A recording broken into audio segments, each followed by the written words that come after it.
Hello sa inyong lahat. Ako si Aina.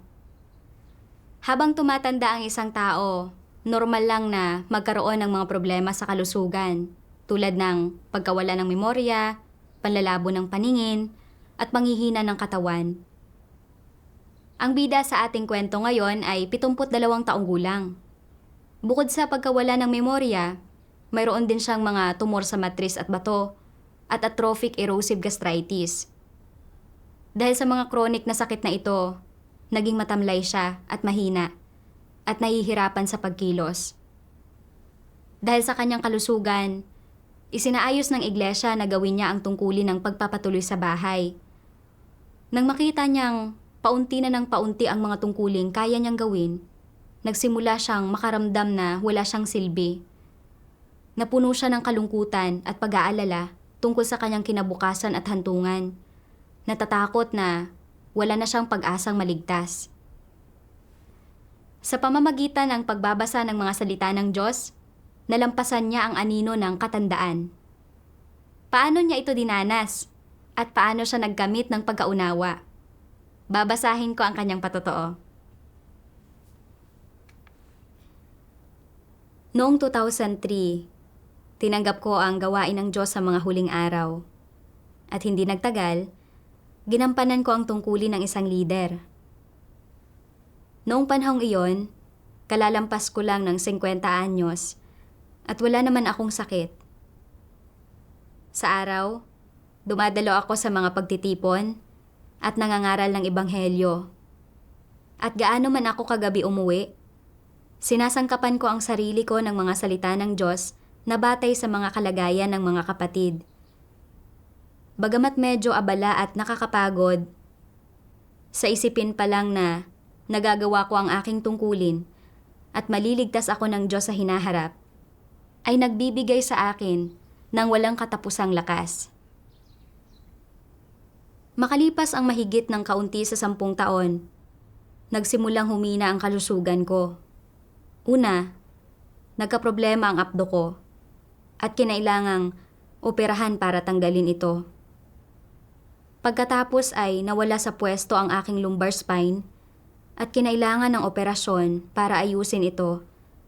At pagkatapos ng 2 operasyon, malinaw sa akin na mas masama na ang kondisyon ng katawan ko ngayon.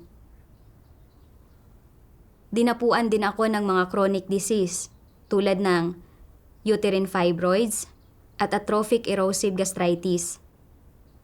At nanghina ako at nawalan ng sigla. Hindi na rin ako gaanong maliksi at kailangan ko nang magpahinga ng ilang beses habang umaakyat ng hagdan.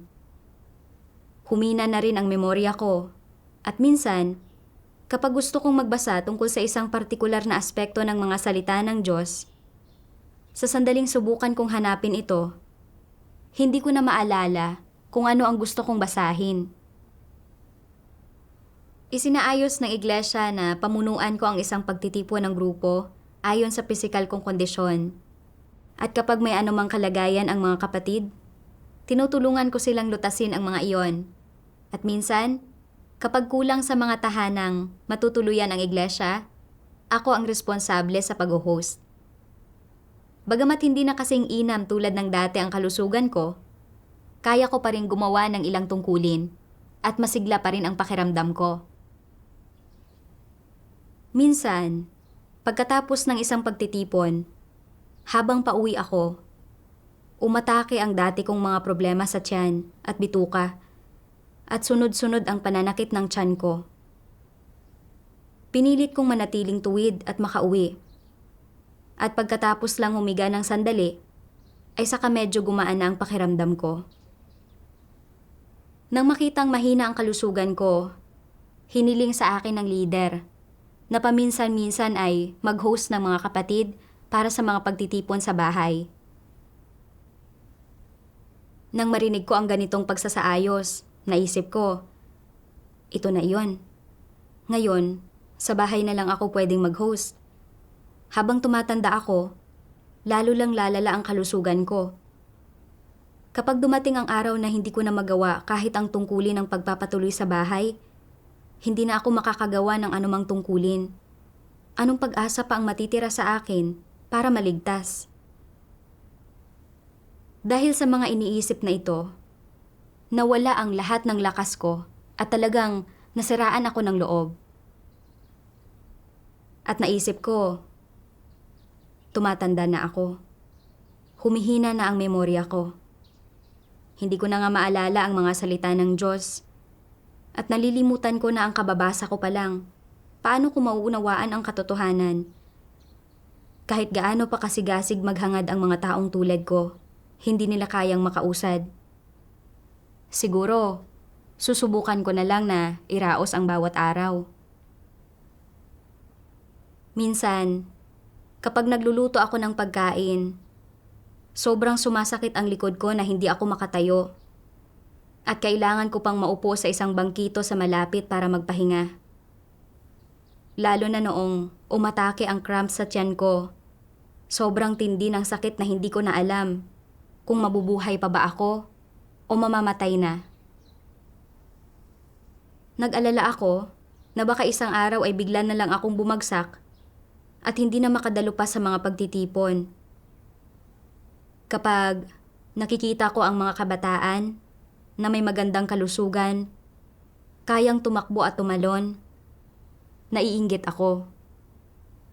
At naiisip ko, napakasarap maging bata. Nakakapunta sila kahit saan at nagagawa ang anumang tungkulin at mas malaki ang tsansa nilang maligtas. Samantala, palala ng palala ang kalusugan ko sa bawat araw. At kung hindi na ako makakagawa ng anumang tungkulin sa hinaharap, mauuwi ako sa pagiging inutil at tiyak na aabandonahin na ako ng Diyos. Naisip ko noong mga nakaraang taon na wala akong problema sa kalusugan habang ginagawa ang mga tungkulin ko. Pero sa puntong ito, 72 taong gulang na ako at ibang-iba na ang katawan ko sa dati. Nako, sana maibalik ko ang oras ng 20 taon. Dahil dito, madalas akong malungkot at namumuhay sa negatibong kalagayan at ayaw ko nang magsumikap para sa katotohanan. Minsan, nanonood ako ng mga palabas sa TV para magpalipas ng oras. At kapag may mga nangyayari sa akin at nagbubunyag ako ng katiwalian, hindi ako naghahanap ng katotohanan para lutasin ang mga iyon. At saglit ko lang iisipin ang mga bagay-bagay, tapos ay hinahayaan ko na lang. Kahit ang mga dasal ko ay ilang tuyot na salita lang, at pakiramdam ko ay palayo ng palayo ang puso ko sa Diyos. Alam ko sa kaibuturan ko na mapanganib ang magpatuloy ng ganito at gusto kong lutasin ang ganitong kalagayan ng pagkasira ng loob. Gayunpaman, wala akong partikular na landas pasulong. Isang araw, nabasa ko ang mga salita ng Diyos na naglalantad tungkol sa mga kalagayan ng mga matatanda at agad kong naramdaman na sinasalamin ako ng mga salitang iyon. Sabi ng makapangyarihang Diyos, mayroon ding mga kapatid na matatanda na ang edad ay 60 hanggang bandang 80 o 90. At dahil sa kanilang katandaan, nakakaranas din sila ng ilang paghihirap. Sa kabila ng kanilang edad, hindi palaging tama o makatwiran ang kanilang pag-iisip. At ang kanilang mga ideya at pananaw ay hindi palaging naaayon sa katotohanan. May mga problema rin ang mga matatandang ito at palagi silang nag-aalala. Hindi na masyadong mabuti ang kalusugan ko at may mga limitasyon na sa kung anong tungkulin ang aking magagampanan. Kung gagampanan ko lamang itong maliit na tungkulin na ito, tatandaan kaya ako ng Diyos? Minsan ay nagkakasakit ako at kailangan ko ng mag-aalaga sa akin. Kapag walang nag-aalaga sa akin, hindi ko magampanan ang aking tungkulin. Kaya anong magagawa ko? Matanda na ako at hindi ko na naaalala ang mga salita ng Diyos kapag binabasa ko ang mga ito at nahihirapan akong maunawaan ang katotohanan. Kapag nakikipagbahaginan tungkol sa katotohanan, Magulo at hindi lohikal ang pagsasalita ko. At wala akong anumang karanasan na karapat-dapat na ibahagi. Matanda na ako at hindi na sapat ang enerhiya ko. Malabo na ang aking paningin at hindi na ako malakas. Ang lahat ay mahirap na para sa akin. Hindi lang sa hindi ko magampanan ang aking tungkulin, kundi madali rin akong makalimot ng mga bagay-bagay at magkamali. Minsan ay nalilito ako at nagdudulot ako ng problema sa iglesia at sa aking mga kapatid. Napakahirap para sa akin na hangarin ang katotohanan at magkamit ng kaligtasan. Ano ang pwede kong gawin? Kapag iniisip nila ang mga ito, nagsisimula silang mabahala. Iniisip na, bakit ba kung kailan matanda na ako, ay saka lang ako sumampalataya sa Diyos? Bakit ba hindi ako nagsimulang manampalataya noong mga edad 20 o 30 pa lang ako gaya ng ginawa ng iba? Maayos pa nga kung nakapagsimula na akong manampalataya noong mga 40 o 50 anyos na ako. Bakit ba natagpuan ko lang ang gawain ng Diyos kung kailan napakatanda ko na? Hindi naman sa masama ang aking kapalaran. Kahit papaano ngayon, ay natagpuan ko na ang gawain ng Diyos. Maganda ang kapalaran ko at naging mabuti ang Diyos sa akin. May isang bagay lang na hindi ako nasisiyahan. At iyon ay ang masyado na akong matanda. Hindi na matalas ang aking memorya at hindi na rin gaanong mabuti ang kalusugan ko, ngunit matatag ang kalooban ko. Kaya lang ay hindi na ako sinusunod ng katawan ko at inaantok ako pagkatapos kong makinig ng matagal-tagal sa mga pagtitipon. Minsan ay pumipikit ako upang magdasal at nakakatulog ako. Lumilipad ang isip ko kapag nagbabasa ako ng mga salita ng Diyos at pagkatapos magbasa ng kaunti, inaantok ako at nakakatulog at hindi tumatatak sa isip ko ang mga salita. Ano ang magagawa ko? Nang may ganitong mga praktikal na suliranin, mahahangad at mauunawaan ko pa ba ang katotohanan? Kung hindi, at kung hindi ako makapagsasagawa ayon sa mga katotohanang prinsipyo, hindi ba't mawawala ng saysay ang lahat ng aking pananalig? Hindi ba't mabibigo akong makamtan ang kaligtasan? Ano ang pwede kong gawin? Nag-aalala ako ng husto. Sa ganitong edad, wala nang mahalaga pa. Ngayong nananampalataya na ako sa Diyos, wala na akong mga inaalala o ikinababalisa at malalaki na ang aking mga anak at hindi na nila ako kailangan para alagaan o itaguyod sila. Ang pinakadakilang mithiin ko sa buhay ay ang hangarin ang katotohanan, gampanan ang tungkulin ng isang nilikha at sa huli ay kamtin ang kaligtasan sa mga taon na natitira sa akin. Gayunpaman, kung titingnan ngayon ang aking aktwal na sitwasyon, malabo ang mata dahil sa katandaan at magulo ang isip, mahina ang kalusugan, hindi magampanan ng maayos ang aking tungkulin, at minsan ay nagdudulot ng mga problema kapag sinusubukan kong gawin ang lahat ng aking makakaya. Tila ba hindi magiging madali para sa akin na makamit ang kaligtasan? Paulit-ulit nilang iniisip ang mga bagay na ito at nababalisa sila, at pagkatapos ay iniisip nila, tila ba ang magagandang bagay ay nangyayari lamang sa mga kabataan at hindi sa matatanda? Mukhang kahit gaano pa kaganda ang mga bagay, hindi ko na matatamasa pa ang mga ito. Habang lalo nilang iniisip ang mga bagay na ito, lalo silang nababahala at lalo silang nababalisa. Hindi lamang nila inaalala ang kanilang sarili, kundi nasasaktan din sila. Hindi na ba mahahangad ng matatanda ang katotohanan dahil sa kanilang edad? Wala na ba silang kakayahan na maunawaan ang katotohanan? Kaya bang unawain ng matatanda ang katotohanan? Maaari nilang maunawaan ang ilan, at maging ang mga kabataan ay hindi rin naman maunawaan ang lahat ng ito. Ang matatanda ay palaging may maling akala. Iniisip nilang malilituhin na sila, na mahina na ang kanilang memorya, kaya hindi nila maunawaan ang katotohanan. Isa ba itong katunayan? Bagaman higit na mas marami ang enerhiya ng mga kabataan kaysa sa matatanda at mas malakas ang kanilang katawan, ang totoo, ang kanilang kakayahan na makaunawa, makaintindi, at makaalam ay katulad lamang ng sa matatanda. Hindi ba't minsan ding naging kabataan ang matatanda? Hindi sila ipinanganak na matanda, at darating din ang araw na ang mga kabataan ay tatanda rin. Hindi dapat palaging isipin ng matatanda na dahil sila ay matanda na, mahina ang katawan, hindi maayos ang kalusugan, at mahina ang memorya, ay naiiba na sila sa mga kabataan. Ang totoo, wala namang pagkakaiba. Ano ang ibig kong sabihin na walang pagkakaiba? Bata man o matanda ang isang tao, pare-pareho ang kanilang mga tiwaling disposisyon, pare-pareho ang kanilang mga saloobin at opinyon sa lahat ng bagay, at pare-pareho ang kanilang mga perspektiba at paninindigan sa lahat ng bagay.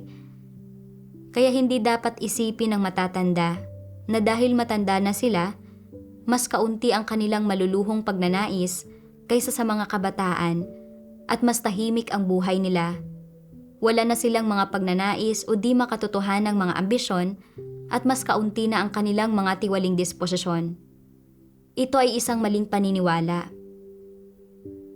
Maaaring makipagkompetensya para sa pwesto ang mga kabataan.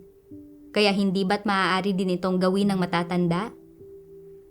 Ang mga kabataan ay maaaring gumawa ng mga bagay na labag sa mga prinsipyo at kumilos ng arbitraryo. Kaya hindi ba't maaari din itong gawin ng matatanda?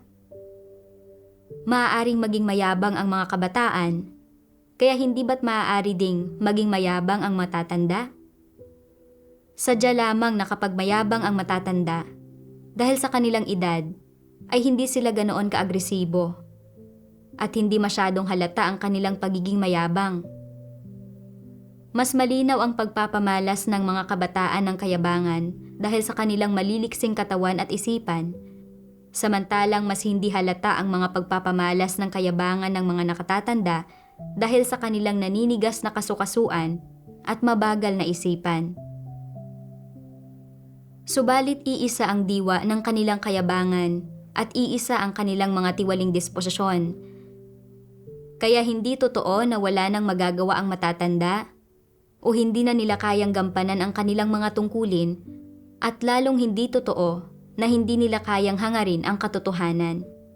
Marami silang dapat gawin. Ang iba't ibang maling pananampalataya at maling kaisipan na naipon mo sa buong buhay mo, pati na rin ang iba't ibang tradisyonal na ideya at kuro-kuro, mga bagay na mangmang at suwail, mga bagay na konserbatibo, mga bagay na hindi makatwiran, at mga bagay na baluktot na naipon mo ay nagkapatong-patong na sa puso mo. At dapat kang gumugol ng mas maraming oras kaysa sa mga kabataan upang hukayin, himayin, at kilalanin ang mga bagay na ito. Hindi totoo na wala kang magagawa o na dapat kang palagi ang mabagabag, mabalisa, at mag-alala. Hindi ito ang iyong gampanin o responsibilidad. Inilantad ng Diyos ang eksaktong kalagayan ko. Nitong mga huling araw, namumuhay ako sa pagkabagabag at pagkabalisa. Palaging nararamdaman na tumatanda na ako, na mahina ang kalusugan ko, at palagi akong nakakalimot. Kaya paminsan-minsan lang akong nakakapag-asikaso ng tungkulin ng pagpapatuloy sa bahay.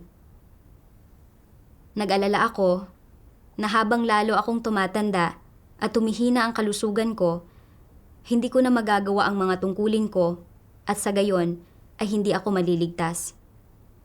Gaano man ako maghangad, parang walang silbi ang lahat. Nalulugmok sa ganitong kalagayan ng pagkasira ng loob. Wala akong ganang magbasa ng mga salita ng Diyos o maghangad ng katotohanan at basta na lang akong sumusunod ng walang sigla.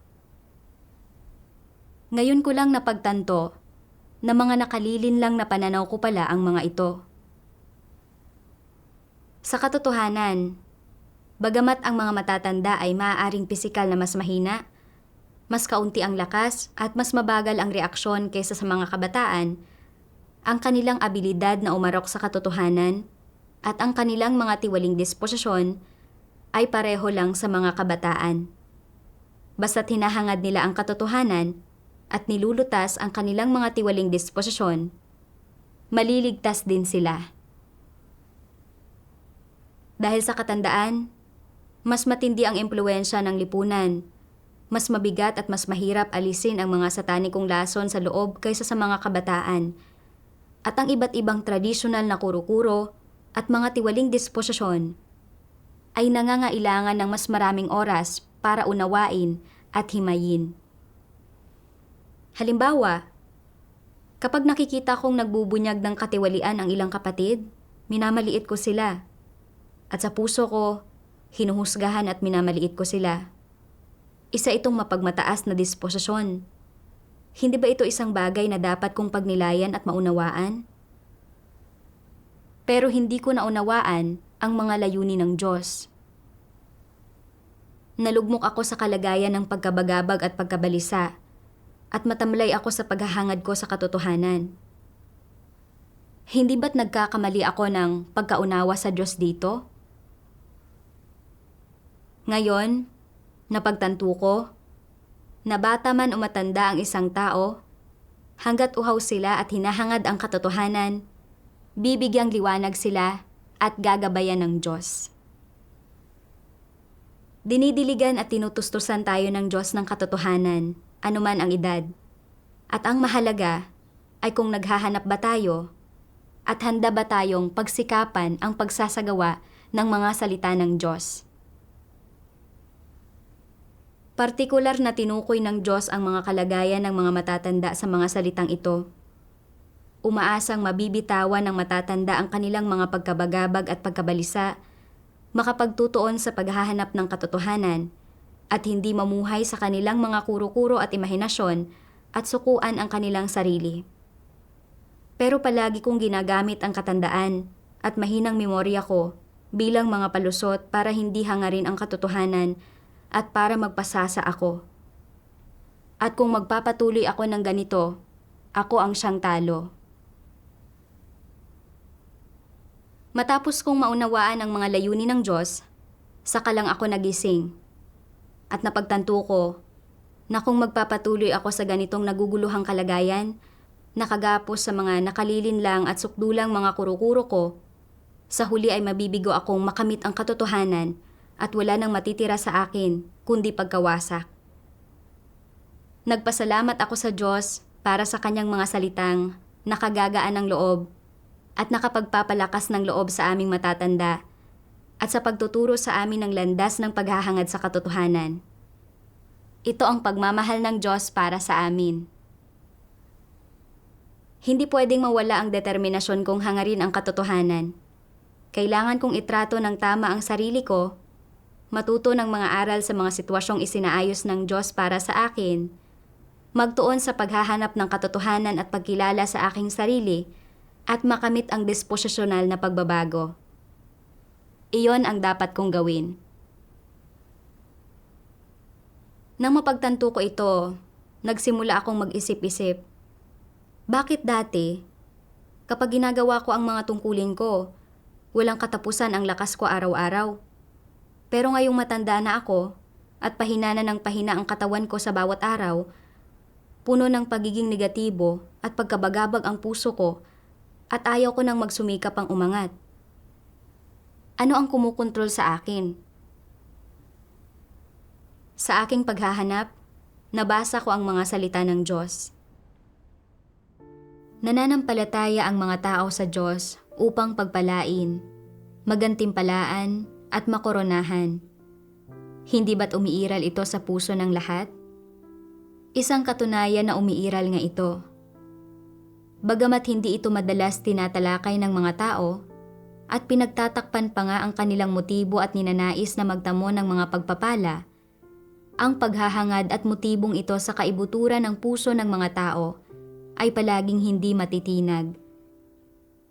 Gaano man karaming espiritual na teorya ang nauunawaan ng mga tao, Anumang kaalaman na batay sa karanasan ang mayroon sila, anumang tungkulin ang kaya nilang gampanan, gaano mang pagdurusa ang tinitiis nila, o gaano man ang halagang binabayaran nila, hinding-hindi nila binibitawan ang motibasyon para sa mga pagpapala na nakatago sa kaibuturan ng kanilang mga puso at laging tahimik na nagpapakapagod para dito. Hindi ba't ito ang bagay na nakabaon sa pinakakaibuturan ng puso ng mga tao? Kung wala ang motibasyong ito na tumanggap ng mga pagpapala, ano ang mararamdaman ninyo? Sa anong saloobin ninyo gagampanan ang inyong tungkulin at susundan ang Diyos? Ano kaya ang mangyayari sa mga tao kung aalisin ang motibasyong ito na tumanggap ng mga pagpapala na nakatago sa kanilang puso? Posible na magiging negatibo ang maraming tao. Samantalang ang ilan ay mawawalan ng gana sa kanilang mga tungkulin. Mawawalan sila ng interes sa kanilang pananampalataya sa Diyos na para bang naglaho ang kanilang kaluluwa. Magmumukha silang inalisa ng kanilang puso. Ito ang dahilan kung bakit sinasabi kong ang motibasyon para sa mga pagpapala ay isang bagay na nakatago sa kaibuturan ng puso ng mga tao. Marahil, habang ginagampanan nila ang kanilang tungkulin o ipinamumuhay ang buhay ng iglesia, nararamdaman nilang nagagawa nilang talikdan ang kanilang mga pamilya at masayang gugulin ang kanilang sarili para sa Diyos at na mayroon na silang kaalaman ngayon tungkol sa kanilang motibasyon na tumanggap ng mga pagpapala at naisantabi na nila ang motibasyong ito at hindi na sila napamumunuan o nalilimitahan nito. Pagkatapos, iniisip nilang wala na silang motibasyon pa na mapagpala.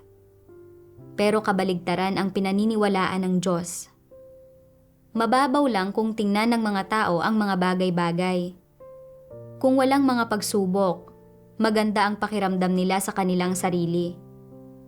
Basta't hindi sila umaalis sa iglesia o hindi itinatatwa ang pangalan ng Diyos at nagpupursige silang gumugol para sa Diyos, naniniwala silang nagbago na sila.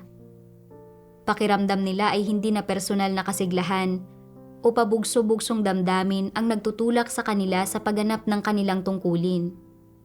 Sa halip, naniniwala silang kaya na nilang hangarin ang katotohanan at kaya na nilang patuloy na hanapin at isagawa ang katotohanan habang ginagampanan ang kanilang tungkulin, nang sa gayon ay nadadalisay ang kanilang mga tiwaling disposisyon at nakakamit nila ang ilang tunay na pagbabago.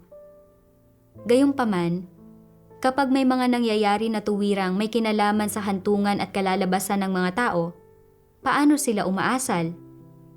Nahahayag ang katotohanan sa kabuuan nito. Habang pinagninilayan ko ang mga salita ng Diyos, sa wakas ay napagtanto ko na ang dahilan kung bakit ako naipit sa pagkabagabag at pagkabalisa at sinukuan ang sarili ko ay dahil naramdaman kong tumatanda na ako at hindi ko na magagawa ang anumang tungkulin sa hinaharap at mawawala na ako ng pag-asang maligtas o makatanggap ng mga pagpapala. Kaya, namuhay ako sa pagiging negatibo at nilabanan ko ang Diyos. Dati, kaya kong magsakripisyo, gugulin ang sarili ko at maging abala sa aking mga tungkulin. At kahit may sakit ako, handa pa rin akong gawin ang mga tungkulin ko. Akala ko, hanggat nagagawa ko ang mga tungkulin ko, may pag-asa akong maligtas ng Diyos. Pero kalaunan, lumala ang mga sakit ko. At pahina ng pahina ang kalusugan ko sa bawat araw. At naging posible na baka hindi ko na magawa kahit ang tungkulin ng pagpapatuloy sa bahay. Naramdaman kong wala na akong pag-asa para sa mga pagpapala. Na parang walang kabuluhan ang pananampalataya sa Diyos. At mas mabuti pang magpakasaya na lang ako sa buhay. Kaya, nagpalipas ako ng mga araw sa panonood ng TV, huminto ako sa pagsusumika para sa katotohanan, at naging matamlay ang saloobin ko sa aking pananalig. Sa paanong paraan ako taimtim na nanampalataya sa Diyos? Hindi ko ginagawa ang aking mga tungkulin para hangarin ang katotohanan at bigyang kasiyahan ang Diyos. Sa halip, ginamit ko ang paggampan ko sa mga tungkulin ko para subukang makipagtawaran sa Diyos, para matiyak ang mabuting kalalabasan at hantungan. At nang maniwala akong hindi ako makakatanggap ng mga pagpapala, sinukuan ko ang sarili ko. Ito ay dahil sa mga maling intensyon at pananaw sa pananalig ko. Naisip ko ang mga taong taos-pusong ginugugol ang kanilang sarili para sa Diyos at hinahangad ang katotohanan. Kapag nahaharap sila sa masasakit na pagsubok, maaari din silang mag-alala tungkol sa kanilang kalalabasan at hantungan. Pero nagagawa nilang manalangin sa Diyos at hanapin ang katotohanan para malutas ang kanilang mga problema at masaya nilang ginugugol ang kanilang sarili para sa Diyos nang hindi humihingi ng anumang gantimpala. Tinutupad lang nila ang kanilang mga tungkulin para magpatotoo sa Diyos at bigyang kasiyahan siya. Pero ako naman, bagamat maraming taon na akong nananampalataya sa Diyos, hindi ko hinahanap ang disposisyonal na pagbabago o pinagnilayan kung gaano karaming katotohanan ang naisagawa ko. Hindi ko isinaalang-alang kung natupad ko ba ang aking mga tungkulin at responsibilidad at nakatuon lang ako sa paghahangad ng mga pagpapala. Noong lumala ang sakit ko at naisip kong hindi ako makakatanggap ng mga pagpapala, nawalan ako ng pag-asa. Sa paanong paraan ako nagkaroon ng anumang tunay na sinseridad sa Diyos? Ang mga dati kong sakripisyo at pagugol ay para lamang magkamit ng mga pagpapala at pakinabang, mga pagtatangka lamang na makipagtawaran at lokohin ang Diyos. Talagang kasuklam-suklam ako. Naisip ko si Pablo, na naglakbay sa mga karagatan at lupain para ipangaral ang ebanghelyo at gumawa ng dakilang gawain. Gayunpaman, ang kanyang mga intensyon sa mga tungkulin niya ay para makatanggap ng mga pagpapala at isang korona. At sa huli, hindi nagbago ang kanyang disposisyon. Hayagan pa nga siyang sumigaw ng pagtutol sa Diyos, hinihingi ang isang korona ng katuwiran.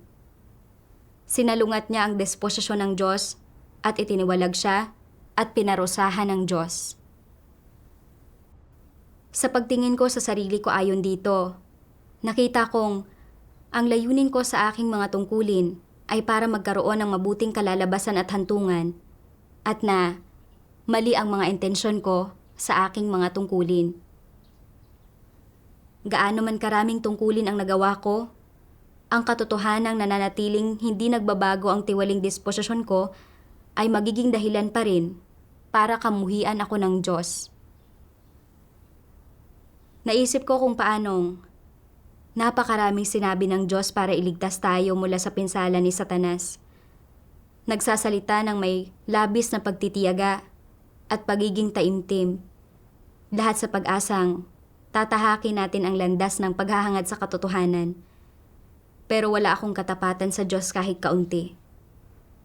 Lubos akong walang konsensya at katwiran. Nang mapagtanto ko ang mga bagay na ito, nanalangin ako sa Diyos.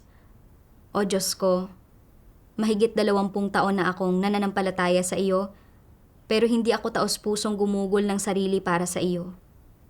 Makasarili ako, kasuklam-suklam at walang pagkatao. Sobra akong tiwali pero hindi mo ako hinamak. At inililigtas mo pa rin ako. Handa akong isuko ang mga maling intensyon ko at tuparin ang mga tungkulin ko. Pagkatapos nito, nabasa ko ang mga salita ng Diyos. Ang nais ng Diyos ay magawang perpekto ang bawat tao. Sa kahuli-hulihan ay makamit niya, ganap na malinis niya, at maging mga tao na kanyang minamahal. Sinasabi ko man na kayo ay paurong o may mahinang kakayahan, pawang totoo ang mga ito. Ang pagsasabi ko nito ay hindi nagpapatunay na binabala kong abandonahin kayo. Na nawalan na ako ng pag-asa sa inyo, lalong hindi na ayaw kong iligtas kayo. Naparito ako ngayon upang gawin ang gawain ng pagliligtas sa inyo, na ang ibig sabihin ay ang gawain na aking ginagawa ay isang pagpapatuloy ng gawain ng pagliligtas. Ang bawat tao ay may pagkakataon upang magawang perpekto. Basta't ikaw ay handa, basta't patuloy kang naghahangad, sa huli ay magagawa mong makamit ang resultang ito at walang sino man sa inyo ang maaabandona. Kung mahina ang iyong kakayahan, ang aking mga hihingin sa iyo ay alinsunod sa iyong mahinang kakayahan. Kung magaling ang iyong kakayahan, ang aking mga hihingin sa iyo ay alinsunod sa iyong magaling na kakayahan. Kung ikaw ay ignorante at mangmang, ang aking mga hihingin sa iyo ay alinsunod sa iyong kamangmangan. Kung ikaw ay may pinag-aralan, ang aking mga hihingin sa iyo ay alinsunod sa katunayan na ikaw ay may pinag-aralan. Kung ikaw ay nakatatanda, ang aking mga hihingin sa iyo ay alinsunod sa iyong katandaan. Kung ikaw ay may kakayahang gawin ang tungkulin ng pagpapatuloy sa bahay, ang aking mga hihingin sa iyo ay magiging alinsunod dito. Kung sinasabi mong hindi mo magagawa ang tungkulin ng pagpapatuloy sa bahay at magagampanan mo lamang ang isang partikular na tungkulin, ito man ay pangangaral ng ebanghelyo o pag-aalaga sa iglesia o pag-aasikaso sa iba't ibang mga pangkalahatang usapin, ang aking pagpeperpekto sa iyo ay magiging alinsunod sa tungkulin na iyong ginagampanan. Tinutukoy ko ang hantungan ng bawat tao hindi batay sa gulang, senyoridad o dami ng pagdurusa, lalong hindi batay sa kung gaano siya kaawa-awa, kundi batay sa kung taglay niya ang katotohanan. Wala nang ibang pagpipilian kundi ito. Dapat ninyong maunawaan na parurusahan ang lahat ng hindi sumusunod sa kalooban ng Diyos nang walang eksepsyon. Isa itong bagay na hindi mababago ng sinumang tao. Sa makatwid, lahat ng pinarurusahan ay pinarurusahan dahil sa katuwiran ng Diyos at bilang ganting parusa sa kanilang maraming masasamang gawa. Mula sa mga salita ng Diyos, napagtanto ko na ang gawain ng Diyos ay hindi gumagamit ng isang sukatan na angkop para sa lahat, ni hindi rin niya pinipilit ang sino man ng higit sa kanilang kakayahan. Sa halip, ang mga hinihingi ng Diyos ay naaayon sa aktwal na sitwasyon at pinagmula ng bawat tao. Kung mas matanda ang isang tao, humihingi ang Diyos ng naaayon sa edad nito. At kung mahina ang kakayahan ng isang tao, humihingi ang Diyos ng naaayon sa kakayahan nito. Hanggat kaya nating hangarin ang katotohanan at gawin ng maayos ang ating mga tungkulin ayon sa mga prinsipyo, lahat tayo ay may pagkakataong maligtas. Kasabay nito, naunawaan ko rin na ang pagtatakda ng Diyos sa kalalabasan ng isang tao ay hindi nakabatay sa kanilang edad o sa abilidad nilang magsakripisyo. At ang mahalaga ay kung hinahangad ba ng isang tao ang katotohanan at sumasailalim sa pagbabago sa kanyang disposisyon. Bagamat hindi na kasing tibay ng dati ang kalusugan ko, hindi ako inabandona ng Diyos. At isinasaayos pa rin ng iglesia na gawin ko ang mga tungkulin sa abot ng aking makakaya ayon sa aking pisikal na kondisyon. Marahil ay lalo pang hihina ang kalusugan ko at hindi ko na magagawa ang anumang mahahalagang tungkulin. Pero kaya kong hanapin ang katotohanan para malutas ang aking mga tiwaling disposisyon. At kung nasa masamang kalagayan ang mga kapatid, maaari ko ring hanapin ang mga salita ng Diyos para bigyan sila ng suporta at makipagbahaginan. Maaari ko ring ipangaral ang ebanghelyo sa mga tao sa paligid ko. Hindi naman sa wala akong mga tungkuling magagawa. At saka, kahit na matanda na ako at mahina ang kalusugan ko, malinaw pa rin ang isip ko. Nakakarinig pa rin ang mga tainga ko at kaya kong makinig sa mga salita ng Diyos. Nakakabasa pa rin ang mga mata ko ng mga salita ng Diyos at kaya pa rin magsalita at makipagbahagi na ng bibig ko. Hanggat hinahangad ko ang katotohanan, may pag-asa akong maligtas ng Diyos. Dati, hindi ako naghahanap ng katotohanan at palagi akong lugmok sa pagkabagabag at pagkabalisa dahil sa kagustuhang magkamit ng mga pagpapala at sinayang ko ang oras na sanay na ilaan sa paghahangad ng katotohanan. Napakawalang kwenta talaga. Kalaunan, salamat sa paalala ng mga kapatid. Sa wakas ay napagtanto ko na hanggat ginagawa ko ang aking tungkulin, makakatanggap ako ng mga pagpapala at maliligtas, ay isang nakalilin lang na pananaw. Sabi ng Diyos, walang kaugnayan sa pagitan ng tungkulin ng tao at kung siya ay nakatatanggap ng mga pagpapala o nagdurusa ng kasawian. Ang tungkulin ay kung ano ang nararapat tuparin ng tao. Ito ang bukasyong mula sa langit at dapat niya itong gampanan ng hindi naghahanap ng gantimpala at ng walang mga kondisyon o katwiran. Ito lang ang matatawag na paggampan sa tungkulin ng isang tao. Ang pagtanggap ng mga pagpapala ay tumutukoy sa mga pagpapalang natatamasa ng isang tao kapag siya ay ginawang perpekto matapos makaranas ng paghatol. Ang pagdurusa sa kasawian ay tumutukoy sa kaparusahang natatanggap ng isang tao kapag ang kanyang disposisyon ay hindi nagbago matapos siyang sumailalim sa pagkastigo at paghatol. Ibig sabihin, kapag hindi siya ginagawang perpekto. Ngunit nakatatanggap man sila ng mga pagpapala o nagdurusa sa kasawian, dapat tuparin ng mga nilikha ang kanilang tungkulin, gawin ang dapat nilang gawin, at gawin ang kaya nilang gawin. Ito ang pinakamaliit na bagay na dapat gawin ng isang taong naghahangad sa Diyos. Hindi mo dapat gampanan ang iyong tungkulin para lamang makatanggap ng mga pagpapala. At hindi ka dapat tumangging gumampa ng tungkulin mo dahil sa takot na magdusa ng kasawian. Ipinaunawa sa akin ng mga salita ng Diyos na ang paggawa ng aking tungkulin ay walang kinalaman sa pagtanggap ko ng mga pagpapala. Hindi sa makakatanggap ako ng mga pagpapala sa pamamagitan ng paggawa ng aking tungkulin, paggawa ng mas maraming tungkulin, o sa pagtitiis ng mas maraming pagdurusa. Ito ay nakalilin lang kong pananaw. Isa akong nilikha. Ang Diyos ay ang lumikha. At ang tungkulin ko ang siyang nararapat kong gawin. Kaya, dapat akong makinig sa mga salita ng Diyos at tuparin ang aking tungkulin. Sa pamamagitan lamang ng paggawa ng aking tungkulin, mabubunyag ang aking katiwalian at saka lamang ako magkakaroon ng pagkakataong makilala ang aking sarili, iwaksi ang aking katiwalian, at maligtas ng Diyos. Gaano man karaming tungkulin ang gawin ko, kung hindi ko hinahangad ang katotohanan at hindi nagbabago ang aking buhay disposisyon kahit kaunti, matitiwalag pa rin ako ng Diyos. Naisip ko si Pedro, na hinangad ang katotohanan habang ginagawa ang kanyang tungkulin at nagtuon sa pagbabago sa disposisyon. Ginawa niya ang kanyang tungkulin para lamang bigyang kasiyahan ang Diyos.